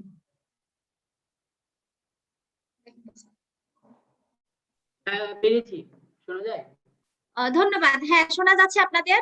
ধন্যবাদ যে রিভারভিউ কালেক্টরেট স্কুল রাজশাহী আমাদের সাথে যুক্ত হয়েছে। আমরা খুব দ্রুত বিতর্ক প্রতিযোগিতা শুরু করব দ্বিতীয় রাউন্ডে। তার আগে আমি ফলাফল ঘোষণা করি। ফলাফল ঘোষণার আগে যে দুটি school, BIAM laboratory school and college Naogaon এবং Comilla collectorate school and college, তো তোমাদের এই বিতার্কিকদের উদ্দেশ্যে বলছি যে জয় পরাজয় থাকবে, কিন্তু আমাদের পরাজিত হলাম বা হেরে গেলাম জন্যই আমাদের চলাটা থেমে থাকবে না। আমরা আরো বেশি শানিত হব এবং আরো বেশি চর্চার মাধ্যমে আমাদের যে উৎসাহ উদ্দীপনা এগুলোকে আমরা আরো এগিয়ে নিয়ে যাব এবং আরো বেশি বিতর্ক প্রতিযোগিতায় অংশগ্রহণ করব। আমরা দু দলই চমৎকার বলেছো, অল্প কিছু নম্বরের ব্যবধানে হয়তো হার জিত হবে। তো স্যার আমাদের বলেছেন যে আমাদের যে মূল টোটাল যে নম্বর সেটা যদি আমরা বলি তো সমস্যা নাই, আমরা মূল টোটাল নম্বর হিসেবেও আমরা ফলাফল প্রকাশ করব। যে আজকে পক্ষ দল সর্বমোট বিচারকদের বিচার কার্যে পক্ষ দল সর্বমোট নম্বর পেয়েছে 195.5 এবং বিপক্ষ দল পেয়েছে 210.5। সেই হিসেবে আজকে মানে জয়ী দল বিপক্ষ দল Comilla collectorate school and college. তোমাদেরকে অভিনন্দন পরবর্তী রাউন্ডে চলে যাওয়ার জন্য। এবং BIAM laboratory school and college নওগাঁকেও জানাচ্ছি অনেক অনেক শুভেচ্ছা এবং অভিনন্দন। তোমরা পরবর্তীতে আমাদের সাথে আবার অংশগ্রহণ করবে। এবং শ্রেষ্ঠ বিতার্কিক হয়েছ বিপক্ষ দলের দলনেতা জিহাদ আফসার আদিব। জিহাদ আফসার আদিবকেও আমি ধন্যবাদ জানাচ্ছি এবং অভিনন্দন জানাচ্ছি। এর পরবর্তীতে যে বিচার যে সকল পরামর্শগুলো তোমাদের দিলেন, আশা করবো যে তোমরা এগুলো মেনে চলবে এবং আরো বেশি তোমাদেরকে সমৃদ্ধ করবে এবং পরবর্তীতে তোমরা শ্রেষ্ঠ বক্তা এই স্থানটি ধরে রাখতে সক্ষম হবে। তো আমি চলে যাচ্ছি যে আমাদের যে দ্বিতীয় রাউন্ড, সেই রাউন্ডের ম্যাডাম। জি স্যার, আমাকে একটু কল দেন। মিজানুর রহমান। জি স্যার, আমাকে একটু কল করেন।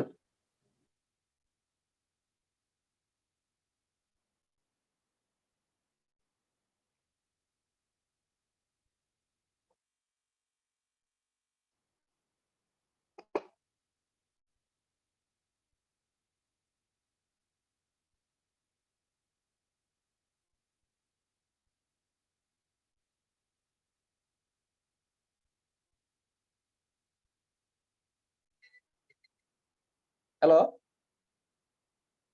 আপনি কি মিউট করে নিছেন? আচ্ছা, এই নাম্বার বলে দিলেন কেন এখনই? এই পর্যন্ত যতগুলি ম্যাচে কি নাম্বার বলা হয়েছে এই পর্যন্ত? আচ্ছা আমি যে সম্মানিত বিচারক মিজানুর রহমান, আপনি মিউট অবস্থা, আনমিউট অবস্থায় নাই, আপনি মিউট করে কথা বলেন please. Thank you.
BIAM model school and college Bogura পক্ষ দল এবং বিপক্ষ দল রিভারভিউ কালেক্টরেট স্কুল রাজশাহী। আজকে বিতর্কের বিষয় খাদ্য নিরাপত্তাহীনতা বিশ্ব রাজনীতির ফলাফল। এই বিষয়টি নিয়ে পক্ষে